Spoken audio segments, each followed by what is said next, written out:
Bom dia. Eu iniciarei a minha apresentação.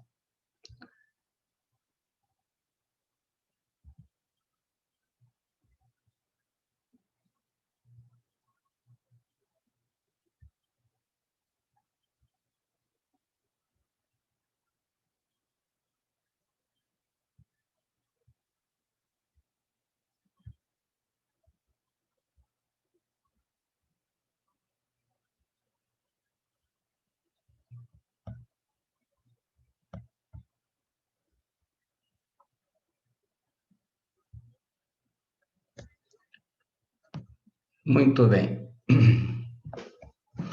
O meu nome é Natan de Vasconcelos Ribeiro, sou doutorando em Administração de Empresas pela Faculdade de Economia, Administração e Contabilidade da Universidade de São Paulo, USP. Essa apresentação faz parte da disciplina EAD 6006, Gestão de Ecossistemas, ministrada pelo professor doutor Leonardo Augusto de Vasconcelos Gomes.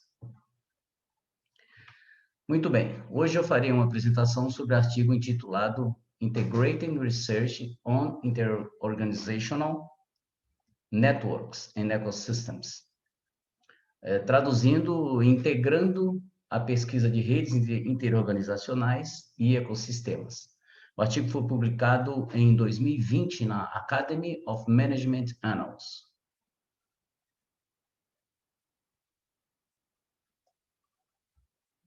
Os autores são o Andrew Shiplove e Annabelle Gower, dos quais eu falarei em seguida. O Andrew Shiplove, ele é professor de estratégia no INSEAD Business School.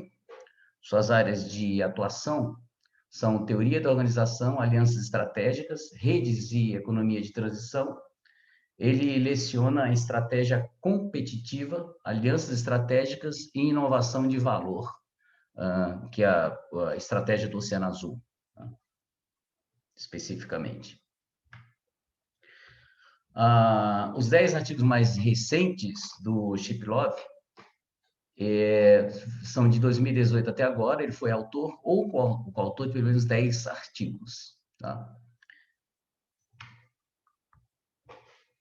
O seu artigo de mais citação foi o Dancing with Strangers, Aspiration, Performance and the Search for Underwriting Syndicate Partners, cuja tradução livre poderia ser Dançando com Estranhos, Desempenho de Aspiração e a Busca por Parceiros de Consórcio de Subscrição. Esse artigo teve 599 citações. Annabelle Gower, ela é professora de Economia Digital no Surrey Center of Digital Economy. As suas áreas de pesquisa são estratégia de plataforma, plataformas digitais, ecossistemas de inovação, baseados em plataformas, né?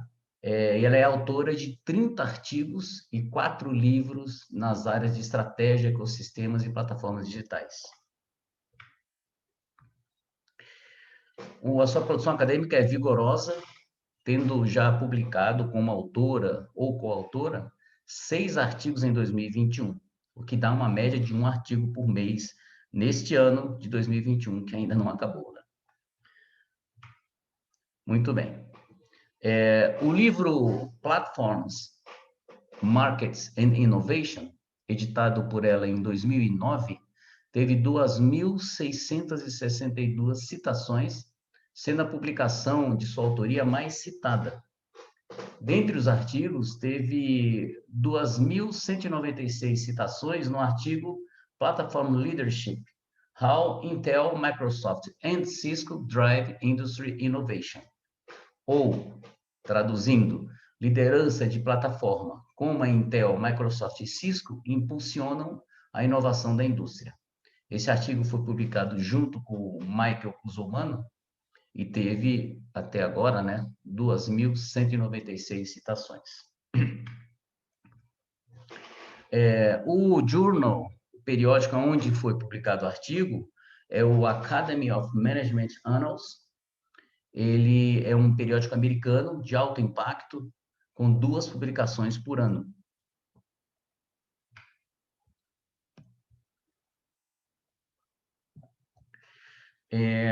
O fator de impacto dele é 16.438, né? Esse fator de impacto ele tem crescido nos últimos 5 anos, tendo atingido, então, esses 16.438 pontos em 2020. A estatística de 2021 ainda não está pronta. O total de citações, o Academy of Management Journals foi citado 6.851 vezes por outros journals em 2020, sendo o total de citações um número também crescente, como vocês podem ver aí no gráfico, nos últimos 5 anos. Já o Journal Citation Index, JCI, que corresponde à média normalizada de impacto de citações de itens citáveis, né? Que seriam os itens citáveis, artigos e revisões, caiu para 4,12 em 2020. Em termos de fator de impacto, medido pelo Journal Impact Factor, o Academy of Management Annals é o primeiro de 153 publicações de negócio em 2020, tendo ocupado o primeiro lugar desde 2017, pelo menos desde 2017, que eu peguei essas informações dos últimos 5 anos. Nada impede que ele tenha também sido o primeiro lugar nos anos anteriores.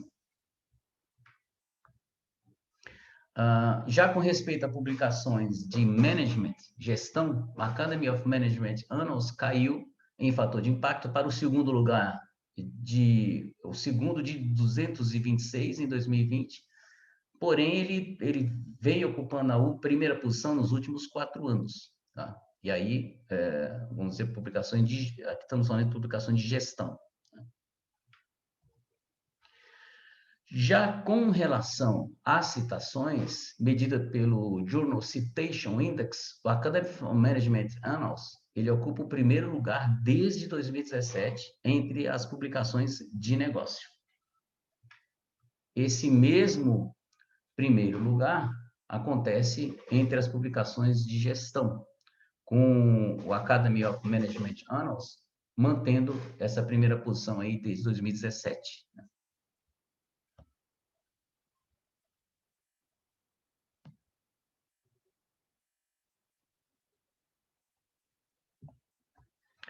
Bom, dentre as instituições que mais contribuem com papers para o AMA, destaca-se o INSEAD Business School e a Universidade da California System. Aqui está.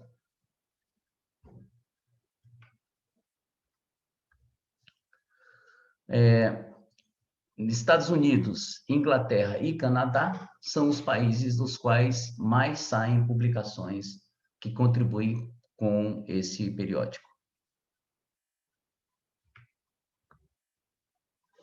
Bom, então, agora vamos entrar especificamente no artigo em estudo.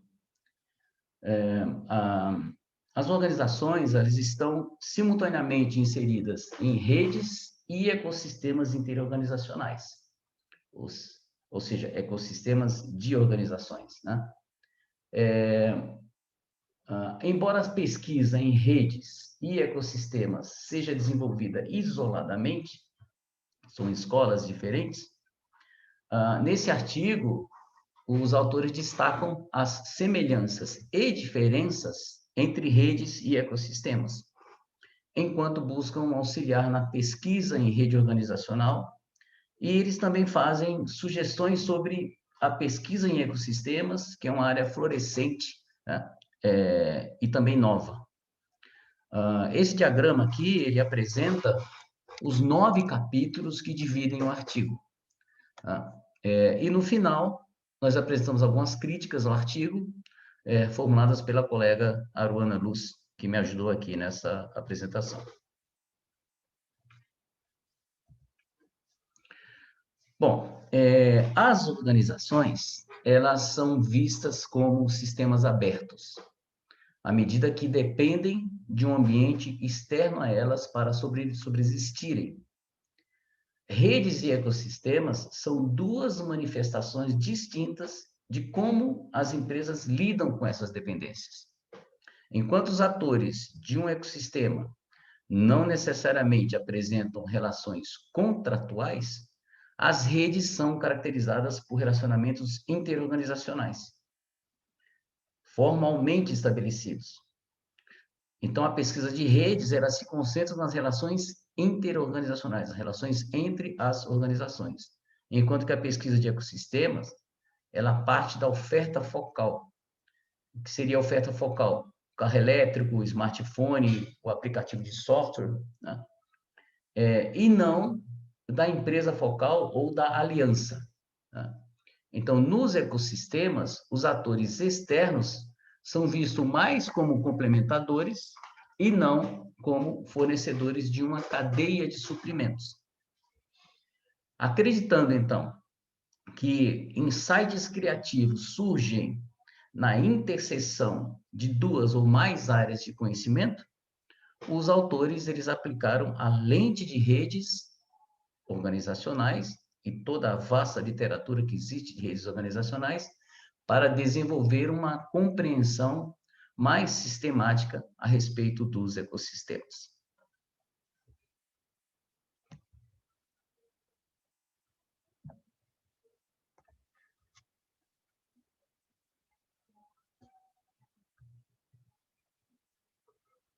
Bom,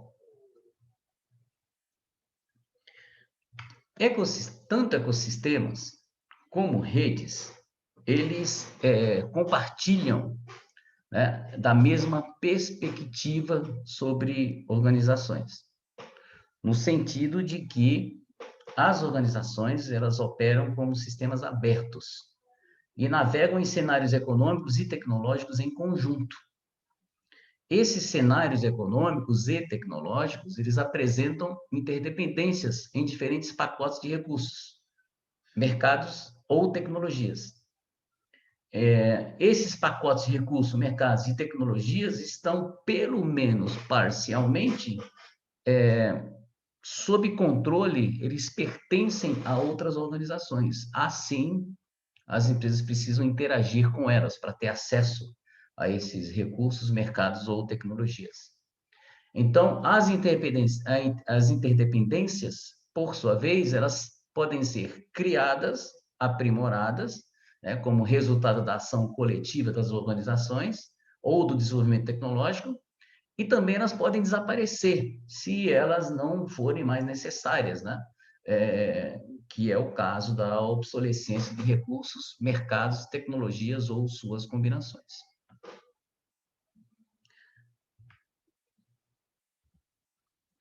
Bom, os ecossistemas e redes, eles diferenciam na forma como lidam com essas interdependências interorganizacionais.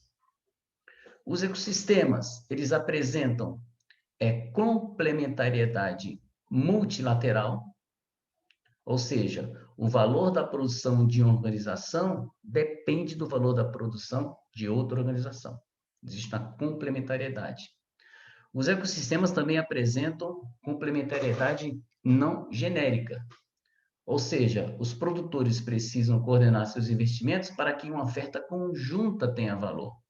E ela separadamente não faz sentido. Existem outros tipos de complementariedades genéricas, mas aqui estamos falando das não genéricas. Existe também, como característica de ecossistemas, ausência de controle hierárquico entre os atores. Então, como exemplo de complementariedade multilateral, podemos citar o iPhone, cujo valor depende do valor dos aplicativos escritos por desenvolvedores.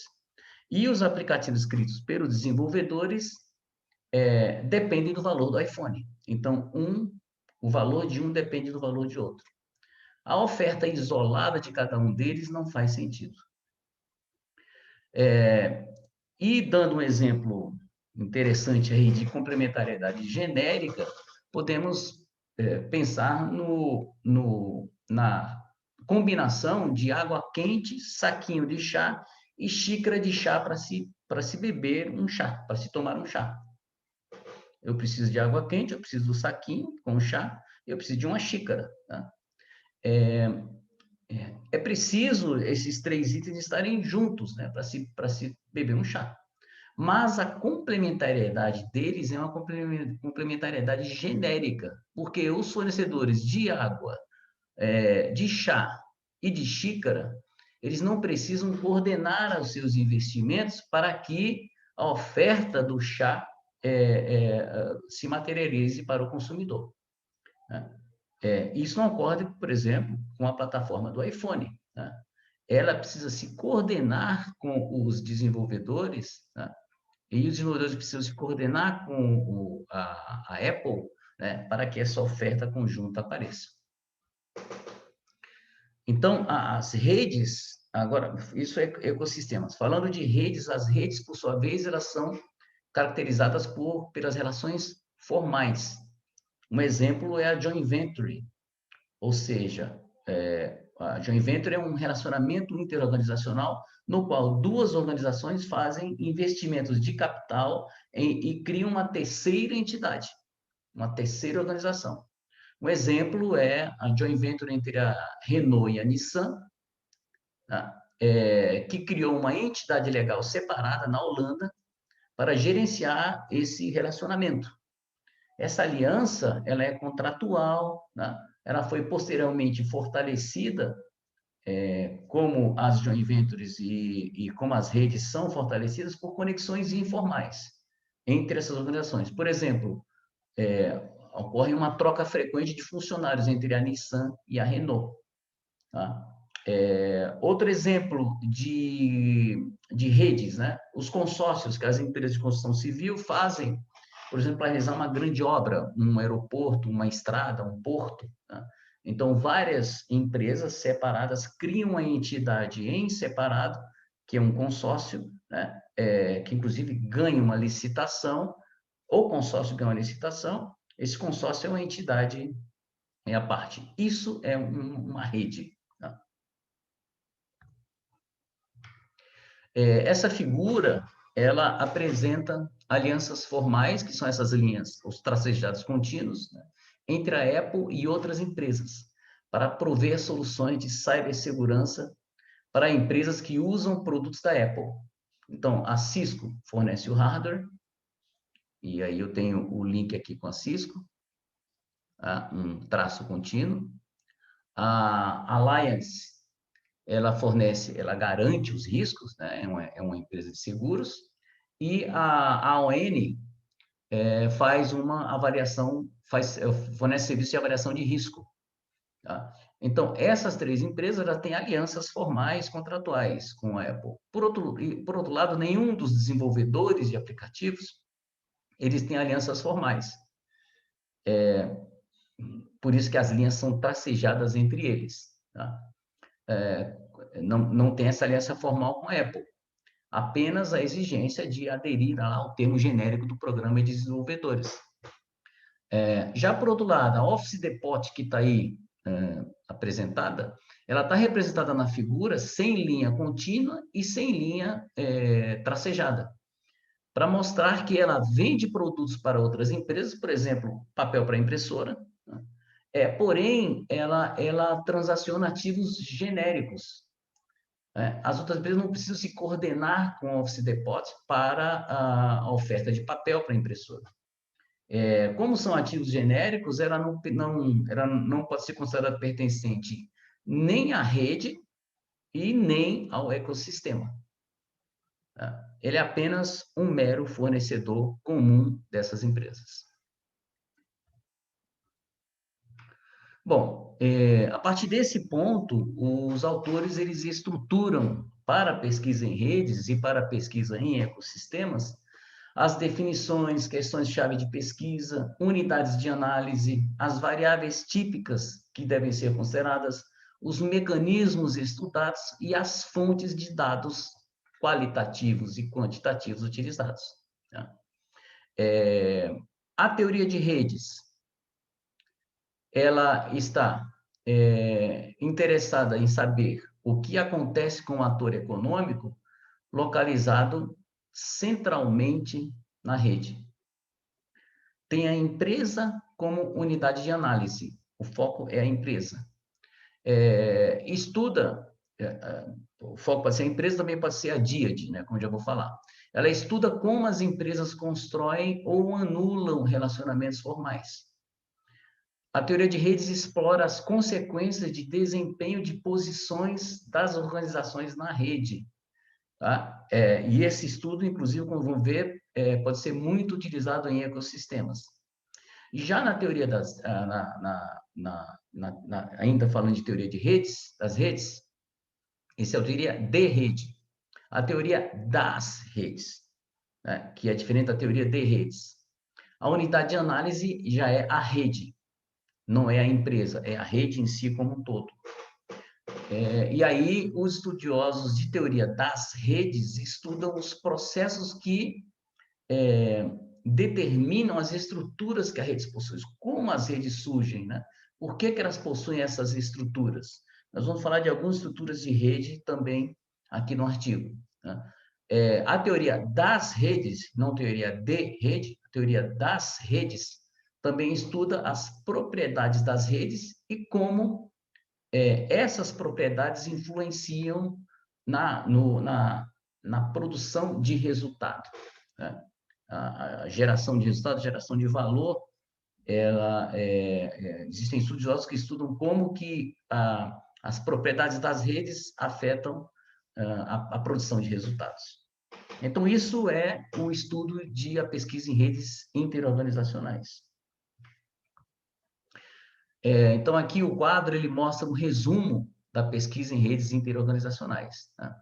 A unidade de análise ela pode ser a empresa, um relacionamento, que seria a DIAD, né, um relacionamento entre duas empresas, ou a rede inteira. Com relação aos dados quantitativos e qualitativos utilizados na pesquisa em redes interorganizacionais, os autores mencionam a disponibilidade de dados longitudinais sobre alianças, joint ventures, sindicatos bancários ou patentes. Esses dados estão disponíveis, por exemplo, na internet ou em algumas publicações, né? Longitudinais porque são ao longo dos vários setores. Né? Os dados, então, esses dados aí sobre alianças, joint ventures, né? Geralmente eles têm essa divulgação pública. Tá? E aí existem algumas empresas, né? Alguns provedores de banco de dados, como esses mencionados aqui, né? Meritcat, Core, Recap, Bioscan e SDC, que esses provedores desses bancos de dados, com essas informações, eles organizam, estruturam em bancos de dados e essas são fontes de informação qualitativa e quantitativa para a pesquisa em redes. Né? São utilizados indicadores como centralidade, densidade de rede, eficiência de rede, etc. Né? Entre outros, existem vários indicadores.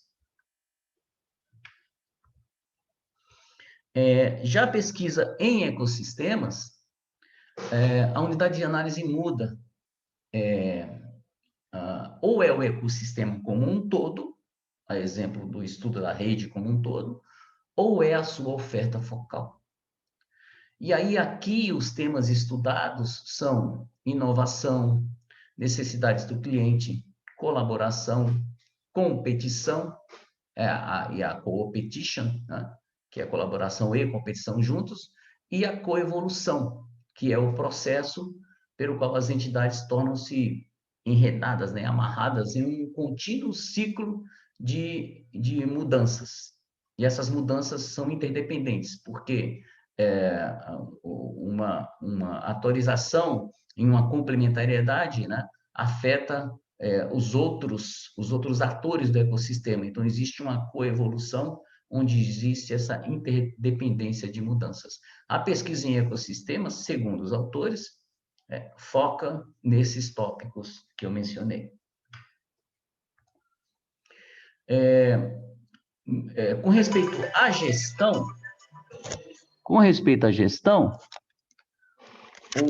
a pesquisa de ecossistemas, ela estuda os ecossistemas empresariais, de inovação e de plataforma. Né? O estudo dos ecossistemas empresariais, ele enfrenta um problema que é o problema de definição de limites do ecossistema.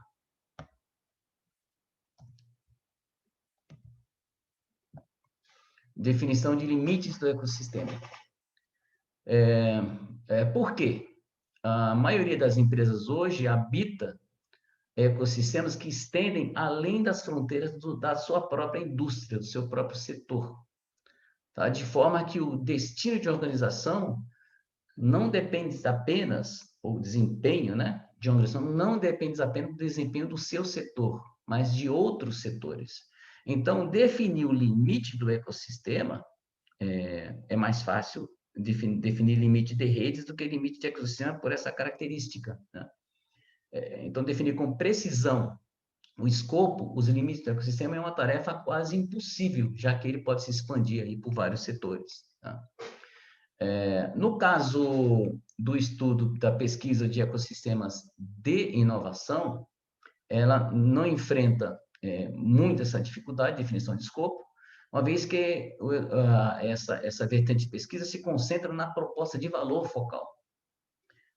As empresas que fazem parte de um ecossistema de inovação, quem são essas empresas? Como definir esse limite? São aquelas que contribuem para essa oferta focal, mesmo que envolva outros setores e outras indústrias. Então, a definição de escopo fica mais clara, né? Então, assim, nessa visão, os atores do ecossistema não são necessariamente aqueles já ligados por meio de arranjos, alianças existentes, ou pertencentes a redes existentes, mas todos que precisam se conectar para que a proposta de valor focal seja concretizada, seja ofertada ao cliente. Os estudos de ecossistema de plataforma, eles focam na própria plataforma. Tá? E aí, quando eu falo de plataforma, eu estou falando de uma tecnologia central na qual os complementadores podem conectar os seus produtos e serviços, geralmente através de interfaces padrão. Tá? A plataforma em si, ela gera valor, tanto para os membros do ecossistema, como para os clientes, né? Para os usuários dos produtos e serviços ofertados por essa plataforma. Esse valor, ele é aumentado quanto mais complementadores se conectam à plataforma. Então, eu tenho o efeito plataforma aqui. Então, essa linha que estuda ecossistemas da plataforma, ela foca na plataforma em si.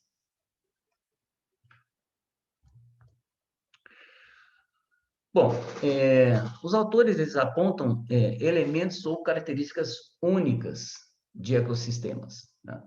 Então, segundo os autores, os ecossistemas, de uma forma geral, eles possuem elementos ou características únicas que são a existência dos líderes de plataforma ou hubs, são as empresas que garantem a estabilidade e a coerência da oferta do sistema. São as empresas focais, né? Então, exemplo, Apple, Google, Amazon, Microsoft, né, em suas respectivas plataformas, podem ser exemplos aí dessas empresas líderes de plataforma.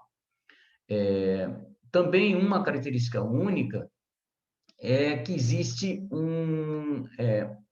a questão da modularidade. Tá?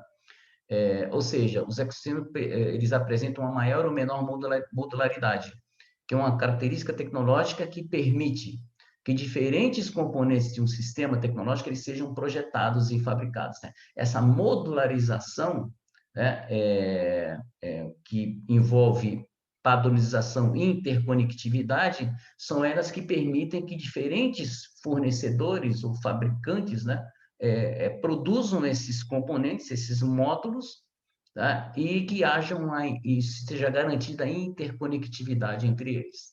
Tá? Um outro aspecto, característica única de ecossistemas, é a natureza multilateral das dependências entre os membros, diferentemente da relação diática de uma aliança, né? Então, por exemplo, a joint venture Nissan-Renault. Os relacionamentos entre a Nissan e a Renault, né, na aliança depende só deles. Agora, em eles participando de um ecossistema automotivo, né, aí esse relacionamento não vai depender só da Nissan e da Renault. elas precisam, por exemplo, para participar do ecossistema automotivo, a Nissan Renault, essa aliança, essa díade, ela precisa aderir a padrões de pneus, padrão de motor, regulamentação ambiental, né? Isso significa dependência multilateral com outras partes, tá? Ou seja, já estamos falando aqui de ecossistema. E, finalmente, as regras de governança, que os ecossistemas eles apresentam a característica de ter regras de governança semelhantes para grupos de atores com tipos semelhantes de interdependência, né? O exemplo que os autores dão é com relação aos desenvolvedores de aplicativos para o Apple iPhone, tá? Que todo desenvolvedor de aplicativo para o Apple iPhone, ele segue regras semelhantes, ele tem que aderir às regras de publicação na Apple Store, ele tem que utilizar determinadas ferramentas de desenvolvimento, etc. Tá? Ele tem que aderir a determinados padrões. Bom, então, esse quadro, ele, a exemplo do quadro de pesquisa em redes, resume a pesquisa em ecossistemas. As pesquisas, então, consideram os tipos específicos de ecossistemas, né? De negócio, de inovação e de plataforma. A unidade de pesquisa, geralmente, é o ecossistema como um todo ou a oferta focal. As perguntas de pesquisa são diversas, né? Quem pertence ao ecossistema, como o ecossistema opera, como ele emerge, como ele evolui, etc. E as variáveis consideradas também são muitas, né? Esforço inventivo, velocidade de inovação, tipo de complementariedade, modularidade, cooperação, competição, regra de governança, etc. Tá? Bom, com relação às fontes de dados, os autores eles mencionam análise técnicas de produtos de revista de consumo para identificar gargalos, que seriam restrições de componentes, a gente vai falar um pouquinho de gargalos em seguida, né? Dados de patentes, entrevistas com especialistas de um setor para identificar gargalos do ecossistema, contagem de artigos em periódicos, tá? Banco de dados de qualidade, quantidade e qualidade de produtos, etc. Tá? Então, isso é o quadro resumo com relação à pesquisa em ecossistemas. Bom, resumindo então os principais temas até agora, né? Existem semelhanças entre a pesquisa de rede e a pesquisa de ecossistema, né? Então, as perspectivas de rede e ecossistema são semelhantes porque examinam como as organizações gerenciam dependências com o ambiente externo, né? Tem lá alguém no ambiente externo que tem algum recurso, alguma tecnologia ou algum mercado que eu preciso para a minha empresa, eu tenho que interagir com ele, tá? Essa interação ocorre tanto na perspectiva de rede quanto na perspectiva de ecossistema. Porém, enquanto a unidade de análise de pesquisa de redes é uma empresa, um relacionamento ou uma rede inteira, a unidade de análise da pesquisa de ecossistemas é ou uma oferta focal ou o ecossistema como um todo. Complementaridades e interdependências, aí essas existem em ambas as perspectivas, né? Seja rede, seja ecossistema. Agora, com relação a diferenças, enquanto a pesquisa de rede tende a se concentrar nos relacionamentos dentro de um único setor, a pesquisa de ecossistemas, como a gente já mostrou, examina os relacionamentos além das fronteiras do setor, tá? Daí aquela dificuldade de definir a fronteira do ecossistema quando eu analiso a empresa, e a facilidade de definir a fronteira do ecossistema quando eu analiso a oferta de valor. Porque na oferta de valor pega todos os setores, não importa o setor, o que importa é tudo que for preciso para que a oferta de valor seja concretizada. Além disso, a pesquisa de redes, ela se concentra nas dependências bilaterais. Então, veja lá a joint venture de Nissan Renault.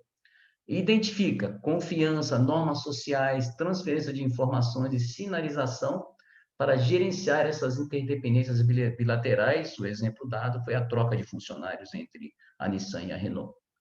Em contraste, a pesquisa de ecossistema ela está situada em ambientes que hospedam dependências multilaterais. E essa pesquisa identifica a modularidade, que eu já mencionei aqui, com relação à modularidade, né, e as regras de governança como os impulsionadores para a interação de cooperação ou competição, tem uma competition aí entre os membros do ecossistema. Além disso, a modularidade e a governança é que moldam o surgimento, o desempenho e a evolução dos ecossistemas.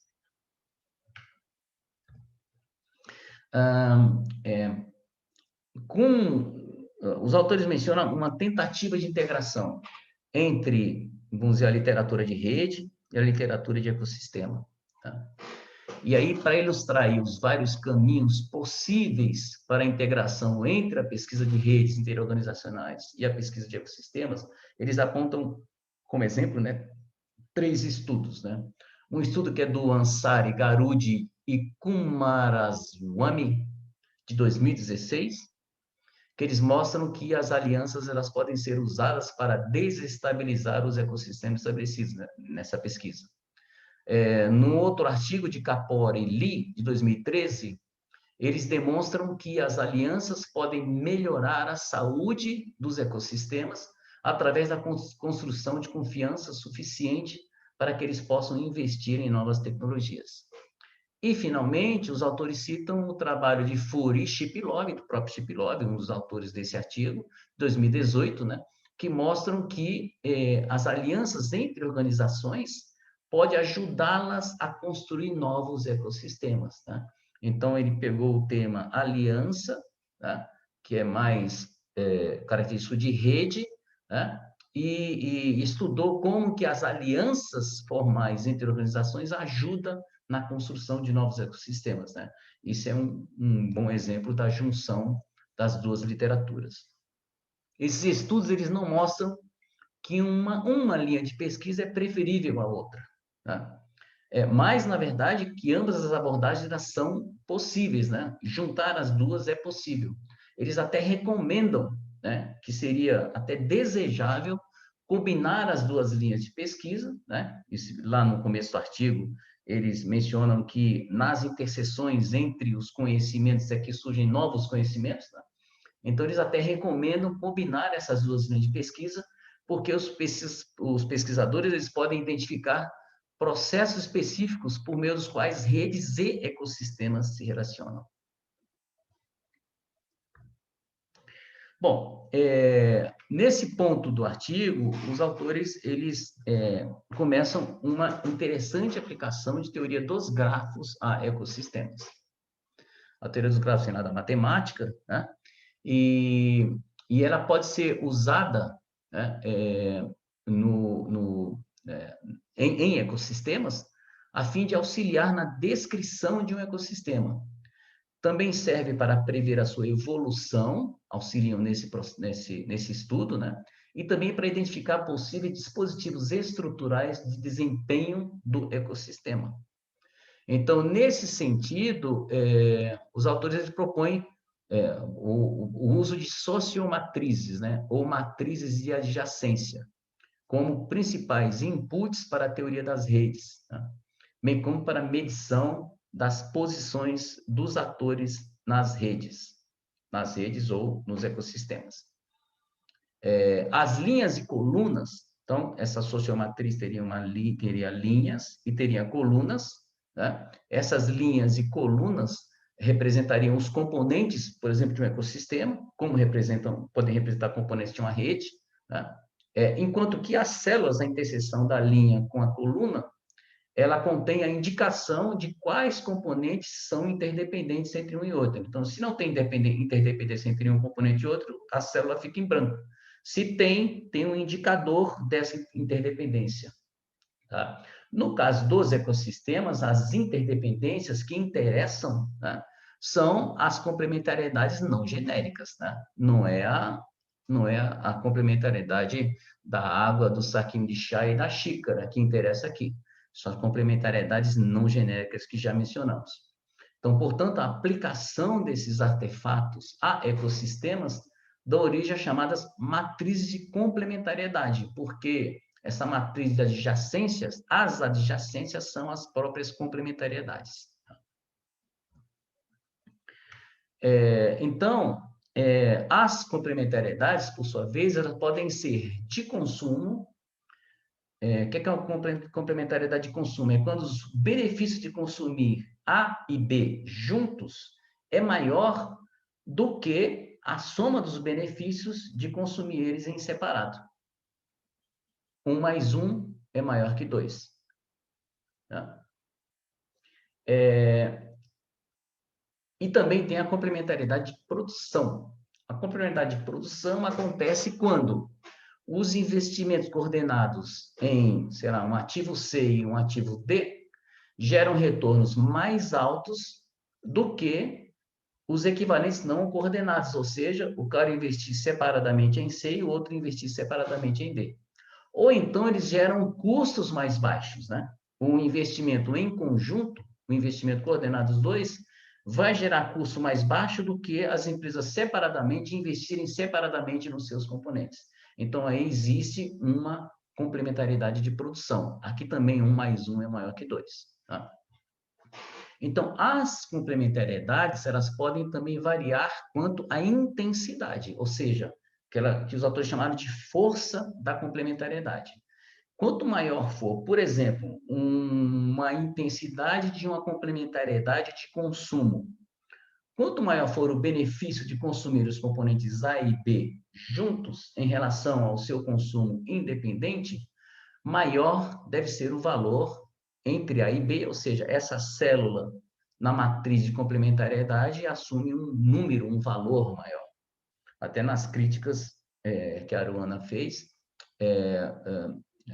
uma das críticas é que não fica claro de como a gente mede isso, mas vamos falar isso daqui a pouco. Então, por exemplo, os computadores com processador Intel de 18 núcleos, eles podem executar diferentes sistemas operacionais. Tá? Eu tenho uma máquina, um notebook com processador Intel 18 núcleos. Eu posso instalar o Windows 7, eu posso instalar o Windows 10. Do 7 ao 10 funciona com o processador Intel 18 núcleos. Porém, se eu sou um consumidor, me oferece um computador com Intel, processador Intel 18 núcleos e o Windows 7, e um outro computador com processador Intel 18 núcleos e o Windows 10, é claro que eu vou preferir o que tem o Windows 10. Tá? Então, vamos dizer que essa complementariedade do processador Intel com o Windows 10, ela é mais forte, ela tem uma intensidade maior do que a complementariedade do processador Intel com o Windows 7. É nesse sentido a intensidade da complementariedade. Então, se eu tenho numa coluna o Windows e Intel, né, eu tenho que diferenciar o que é o 10 do que é o 7. Pode-se, finalmente aqui, pode-se, o comentário aqui nesse slide, é que pode-se estudar se os ecossistemas com complementariedades mais fortes, aí vamos chamar de complementariedade média, né? Mais fortes, terão um desempenho melhor do que os ecossistemas com complementariedade mais fraca. Tá? Será que a complementariedade afeta o desempenho? Então, isso é uma pesquisa. Né? Pode-se averiguar também se o desempenho de um ecossistema é mais significativamente afetado por fortes complementariedades do que por fracas complementariedades. Bom, outra área de estudo interessante refere-se ao que os autores chamaram de lacunas estruturais. Aqui é a minha tradução. Lacunas estruturais, ou seja, é um termo usado em estudos de interconexões em estruturas sociais. Então, quando todos os parceiros estão interconectados, é sinônimo de ausência de lacuna estrutural. Quando existe algum parceiro que não está interconectado com o outro, então existe lacuna estrutural. Então, no exemplo aqui, né, o A, B e C, eles estão conectados, né? Mas somente o A com B e o A com C. O B com o C não está conectado, então isso é uma lacuna estrutural. Na configuração D, E e F, não existe lacuna estrutural, eles estão totalmente integrados. Tá? Estudiosos da rede interorganizacional, eles têm usado uma série de termos para descrever redes quanto a lacunas estruturais. Então, uma rede aberta em oposição a uma rede fechada, na qual todos os parceiros estão conectados. Então, essa rede DEF seria uma rede fechada, enquanto que a ABC seria uma rede aberta, né? Ou uma rede hub and spoke, para contrastar também com a rede integrada. Então, a rede hub and spoke é, por exemplo, essa rede ABC é uma rede hub and spoke. Por quê? Tem um elemento central, que é o hub, que se conecta com outros elementos. Então, um exemplo é uma malha aérea, hub and spoke, ela pode usar o aeroporto A como hub, de forma que os voos entre as cidades B e C só possam ser feitos com escalas ou com conexões em A. Então, um voo, por exemplo, entre Vitória, no Espírito Santo, e Curitiba, no Paraná, só ocorrem com escalas ou conexões no aeroporto de Guarulhos. Tá? Então, eu não tenho voos direto entre Vitória e Curitiba. Tá? Então, isso é um exemplo de uma rede hub and spoke. Então, adotando a mesma lógica, isso é uma lógica de redes, né? Adotando a mesma lógica para os padrões de complementariedade entre os componentes de um ecossistema, nós podemos considerar que 3 componentes A, B e C exibem uma complementariedade hub and spoke, quando há complementariedade de consumo ou de produção entre A e B, bem como entre A e C, mas não há complementariedade de consumo ou de produção entre B e C. Tá? Então, que é o caso aí. E também a D, E e F, aí sim, exibem complementariedades integradas. Por quê? Porque todo mundo complementa todo mundo aqui. Ok? Bom, pode-se aplicar a teoria dos grafos na pesquisa a respeito de desempenho dos ecossistemas. Então, quando o ecossistema é baseado exclusivamente em complementariedades hub and spoke, pode estar perdendo a oportunidade de inovar ao descobrir e explorar complementariedades de produção ou de consumo entre componentes que não estão diretamente conectados. Um exemplo, no início, o ecossistema iOS da Apple ele era baseado no padrão hub and spoke, de complementariedades. Ou seja, aplicativos de produtividade de escritório, como Microsoft Word, e aplicativos de armazenamento de dados, como o Dropbox, eles eram complementares ao iOS e ao iPhone, né? Como não havia oportunidade de abrir arquivos no Dropbox e editá-los no MS Word, não havia complementariedade integrada de consumo entre esses 3 componentes, porque não havia complementariedade entre o Dropbox e o Word. Aí, quando o iOS passou a facilitar essa transferência de arquivos entre o Word e o Dropbox, né, surgiram complementaridades de consumo integradas entre esses 3 componentes. Tá? E esta oportunidade, né, alavancou novos negócios, ou seja, essa complementariedade que não existia, né, entre o Dropbox e o Microsoft Word beneficiou não só a Dropbox, não só a Microsoft, mas também a Apple. Então, quando o sistema exige um padrão integrado de complementariedade, por outro lado, a inovação em componentes individuais ela pode ser limitada devido à necessidade de gerenciar múltiplas complementariedades estabelecidas. Eu estou mais amarrado. Né? Então, no exemplo acima, por exemplo, se a Microsoft quiser fazer alteração nos seus formatos de arquivo, a fim de operacionalizar uma inovação, né, radical, vamos dizer assim, ela precisa se coordenar não apenas com a Apple, mas também com o Dropbox. E também com outras empresas, né, com as quais ela tenha complementariedade. Isso cria um conjunto de restrições, amarrações à inovação que a Microsoft deseja fazer. Por isso, mais na frente, no artigo, os autores defendem que, nesses casos, né, a inovação radical ela é mais difícil de ocorrer. O que pode ocorrer são inovações incrementais, exatamente por essa amarração. Tá?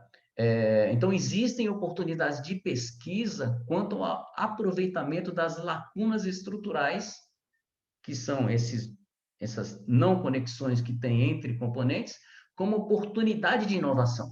Você olha para o ecossistema e fala, onde tem lacuna aqui? Opa, deixa eu ver se tem liga essas duas conexões aqui. Então, vira uma ferramenta de análise de ecossistemas, né? Por exemplo, a lacuna que existia entre a Microsoft e a Dropbox, né? Que uma vez eliminada, ela possibilitou outras complementaridades de consumo antes inexistentes, né? Essa é uma linha de pesquisa. Outra linha de pesquisa refere-se a que estuda o desempenho do ecossistema como função do nível de interconexão entre os componentes. Alguns estudos mostram que as redes com nível de interconexão moderados, que não têm tanta interconexão assim, elas têm um desempenho superior, não tem tantas amarras, né? Então, quando a interdependência é baixa, há mais espaço para as empresas determinarem a forma mais eficiente de operar. E quando a interdependência é alta, é difícil para qualquer organização nesse ecossistema descobrir as maneiras mais eficientes de usar tecnologias. Então, portanto, o desempenho médio ruim reduz os lucros a serem capturados. É como se houvessem muitas amarrações. Isso aqui é um campo de estudo, né? Em ecossistemas. Bom, e aí vamos falar agora de centralidade e gargalos, né? Ao plotar todas as complementariedades de um ecossistema, pode descobrir componentes mais centrais do que outros. Então, é o caso, por exemplo, do componente A na figura, né? Ele interage só com, ele tem uma interconexão só com dois componentes. Nesse caso, o componente B, ele que tem interconexão com três. O componente E tem interconexão com três. Acontece que o componente A é central, tá? Se um componente central for retirado, ou se o seu desempenho for piorado, isso afetará os demais componentes. Então, quanto mais central for um componente, maior será esse efeito. E os componentes centrais, logicamente, estão associados aos gargalos que poderão existir no ecossistema. Então, medindo o grau de centralidade dos componentes de um ecossistema, nós conseguimos também medir e comparar ecossistemas quanto à centralidade, o que abre também uma interessante linha de pesquisa, né? Então, ecossistemas altamente centralizados terão maior quantidade de componentes sujeitos a gargalos, enquanto que ecossistemas menos centralizados terão menor número de componentes de gargalo, tá? Então, ecossistemas com maior grau de centralidade estarão mais sujeitos a gargalos, tá? Vamos pesquisar. A descoberta de gargalos em função das interdependências tecnológicas também pode nos ajudar a prever o surgimento de plataformas tecnológicas. Se eu tenho um elemento central importante, né? Então, quanto maior for a centralidade de um componente, é mais provável que as empresas invistam nesse componente e transformem ele numa plataforma. Então, uma outra linha de pesquisa interessante é a plataformização com base na centralidade dos componentes. Bom, aqui os autores apresentam algumas alternativas de como construir matrizes de complementariedade, tá? A primeira alternativa é pedir a especialistas do setor que identifiquem diferentes componentes e pede para eles avaliarem a força de complementariedade desses componentes. É bem qualitativo isso, né? E tem uma série de limitações a essa alternativa, como a Aruana até pontuou nas suas críticas. A segunda abordagem é usar a rede de citação de patentes. Então, quanto maior for o número de vezes que numa patente uma tecnologia é citada, né, em relação ao número total de patentes, né, maior a interdependência entre esses componentes, né? A terceira abordagem é usar o que os autores chamaram de modelagem de tópicos, tá? Para analisar o texto de patentes, publicações da indústria ou ambos, né? Então, ela permite, essa modelagem de tópicos, você define strings de textos, define textos, né? Para representar aquilo que você quer estudar, tá? E aí você pesquisa esses strings de texto, essas palavras, ou 2, 3, 4 palavras, tá? Em várias publicações. Como a quantidade é muito grande, tá? Lógico que pode ter a pesquisa humana, né? Mas alguns pesquisadores estão usando inteligência artificial. Eles usam o NLP, o Natural Language Processing, tá? Que é a mesma tecnologia usada lá pela BIA, a tecnologia para entender naturalmente a linguagem, para auxiliar a identificar diferentes componentes de tecnologia frequentemente mencionados na mesma patente.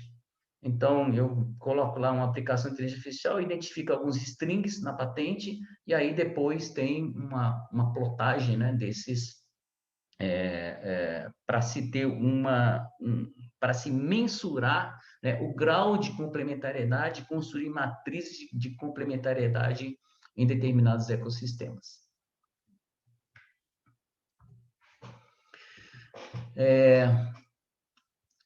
Falando agora de complementariedade e relações interorganizacionais. As redes, geralmente, iniciam... Como é que surgem as redes, né? Elas geralmente surgem ou iniciam com decisões de fabricação de componentes tecnológicos, ou como uma implementação de estratégia da organização. Ela tem um gargalo de um determinado componente, ela acha um fornecedor desse componente e ela cria uma aliança com ele, né? Em seguida, as organizações elas formam alianças iniciais, né? Estruturam várias alianças, né? Como a Nissan com a Renault. E a estrutura dessas alianças iniciais vai moldando o resto da evolução dessa indústria, tá? Ou seja, as organizações formam alianças em função de suas complementaridades de recursos, né? No que você me complementa, é naquilo que eu vou me aliar a você. No caso dos ecossistemas, os autores alertam que também ocorre um processo semelhante, porque existem complementariedades, né? Porém, a ênfase é na complementariedade da oferta de valor, né? O foco é mais na complementariedade de produção, tá? Então, esse estudo de complementariedades ajuda, tá? No entendimento de como que os ecossistemas nascem, como é que eles emergem e como é que eles evoluem, tá? Outro aspecto, ele se refere ao grande interesse dos estudiosos com relação a desempenho, tá? Então, os estudiosos de redes organizacionais têm um grande interesse em compreender a relação entre a posição da rede de um determinado ator, tá? E de uma determinada empresa, né? E a posição da rede dessa empresa versus o seu desempenho. O seu desempenho melhora, será mudar de posição de rede? Porque isso pode ser decisão estratégica, tá? Então, por exemplo, o estudo mostrou que redes com muitas lacunas estruturais, ou seja, ter uma quantidade considerável de empresas que não têm vínculo entre elas, melhoram o desempenho da organização. Em que sentido? Surgem oportunidades para você criar vínculos, né? Então, a empresa com um grande número de lacunas estruturais, ela pode se beneficiar, né? E se ela tem lacunas estruturais, significa que ela é um hub, né? Ela se relaciona com várias empresas, mas as outras empresas não se relacionam entre si. Então, se ela está nessa posição de hub, ela pode se beneficiar da arbitragem, do brokering, né? De intermediar as informações entre os seus parceiros não conectados, né? A quer falar com B, mas ele não fala direto. Então, A vai falar comigo, eu quero falar com B, né? Eu vou dizer para B que A quer falar com ele só se eu quiser dizer, né? Senão, eu guardo essa informação para mim. Então, essa arbitragem de informações, ela dá oportunidade à empresa. Ela pode gerar inovações radicais. Eu não preciso me preocupar muito com inovações incrementais, tá? Eu posso, né, maquiavelicamente jogar os parceiros uns contra os outros para capturar mais valor da minha inovação, tá? Então, porém, se a empresa se encontra numa rede integrada, uma rede fechada, que todo mundo interage com todo mundo, provavelmente ela vai se satisfazer com inovações incrementais. que serão feitas junto com seus parceiros. E o valor dessas inovações também não vai capturar todo para ela, vai ter que ser compartilhado também com os parceiros. Essa pesquisa com o ecossistema, essa pesquisa que é feita com redes, pode ser feita em ecossistemas também. A pesquisa com ecossistemas pode explorar questões semelhantes com relação à complementariedade e com relação a relações interorganizacionais.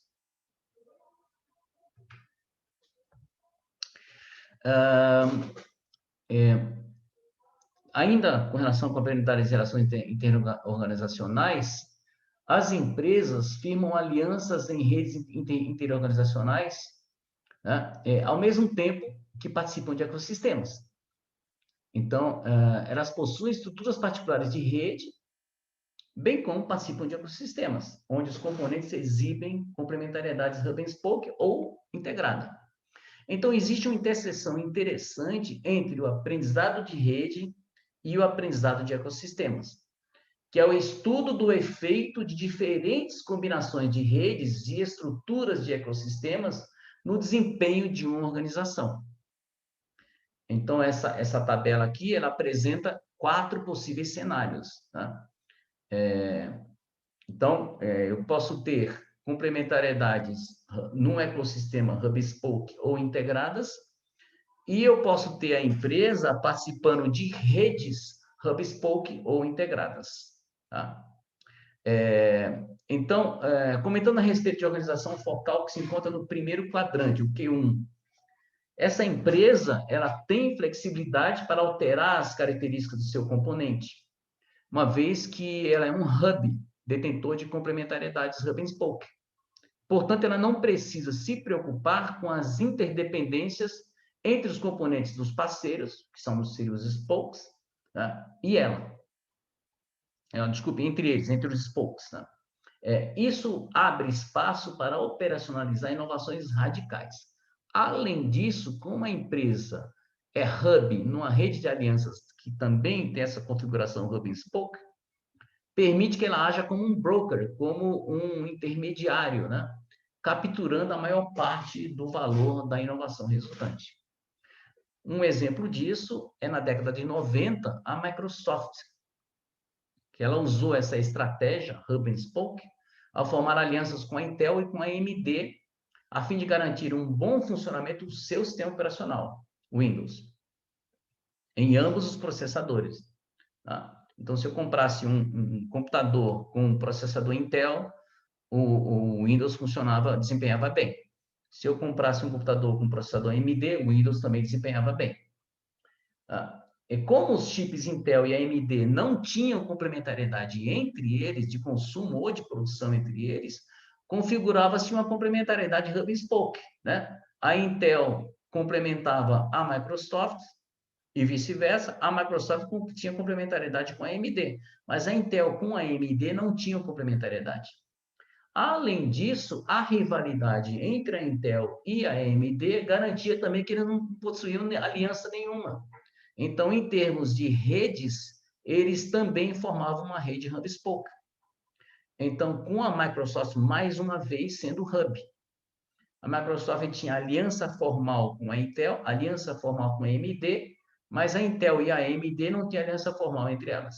Dessa forma, a Microsoft ela foi capaz de manipular a seu favor esses dois parceiros, muitos anos. E inovando continuamente, né, o seu sistema operacional, capturando muito mais valor do que as duas separadamente, né, com o desenvolvimento da indústria global de PCs. Então, a Microsoft é um exemplo de se beneficiar de estar no quadrante 1 por um longo período de tempo. No caso de uma organização que está inserida numa rede de alianças fechada, né, que seria, no caso, esse quadrante 2. Ou seja, todas as empresas tendo aliança com todas as demais. Se ela for a detentora de complementariedades hub and spoke, né, quadrante 2, ela poderá desenvolver e implementar inovações radicais. Porém, essas inovações precisam ser aceitas pelas demais empresas com as quais ela tem alianças. Né? Então, os ganhos derivados dessa inovação radical, eles vão ser capitalizados por todas as empresas. Tá? Por outro lado, se essa mesma empresa que está numa rede de aliança integrada, possui complementariedades também integradas, as demais do seu ecossistema, ela vai ter dificuldade de realizar inovações radicais, uma vez que os demais atores teriam outras opções de integração e poderiam desistir de se integrar com essa nova complementariedade pela sua radicalidade, foi radicalmente modificada. Então, por isso, essa empresa ela tem que se contentar de implementar inovações incrementais. Tá? E, além disso, os ganhos, como ela está numa rede integrada, vão beneficiar todos os atores. Tá? Finalmente, para concluir essa análise, no quadrante 3, nós temos o caso de uma empresa que é hub na sua rede de alianças, hub spoke, seria uma rede de aliança hub and spoke, porém possui complementariedades integradas. Ela não é hub spoke em termos de complementariedades. Tá? Nesse caso, ela vai poder, ela pode implementar apenas inovações incrementais. Porém, ela pode se aproveitar da sua posição de broker, né, para apropriar a maior parte desse valor dessa inovação, que não poderá ser radical, mas poderá ser incremental. Bom, esse quadro é, na minha opinião, uma excelente ferramenta de posicionamento e de tomada de decisão estratégica, seja para empresas focais, seja para os demais atores, em redes e ecossistemas. Ela serve como uma ferramenta de diagnóstico para a empresa. A empresa pode identificar em que quadrante ela se encontra. Serve também como uma ferramenta de planejamento estratégico, de prognóstico, né? A empresa pode vislumbrar um quadrante no qual ela gostaria de se posicionar e definir ações de como ela ter essa mobilidade de quadrantes, né? Que ações estratégicas ela deve entabular para levar a esse resultado esperado. Também abre uma interessante linha de pesquisa, né? Oportunidade de pesquisa na validação dessas hipóteses e aferição também dos resultados de decisões tomadas com base nessa racionalidade, né?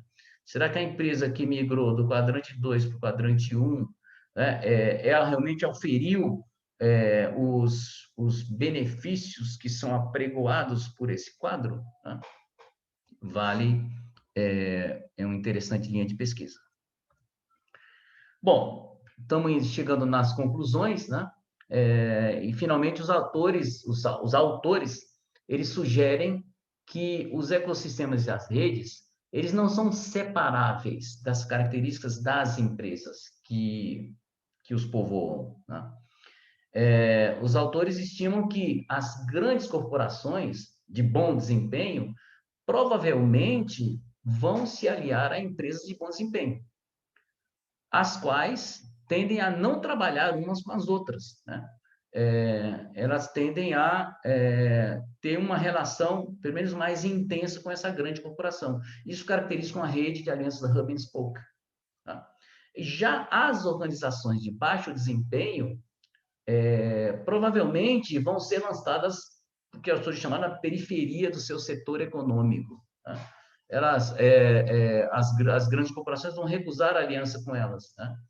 E elas vão ser forçadas a se unir, né, com outros perdedores, né, para sobreviver, configurando aí uma rede de aliança fechada, porque aí, como ninguém tem uma força muito grande, todo mundo provavelmente vai ter aliança com todo mundo para sobreviver.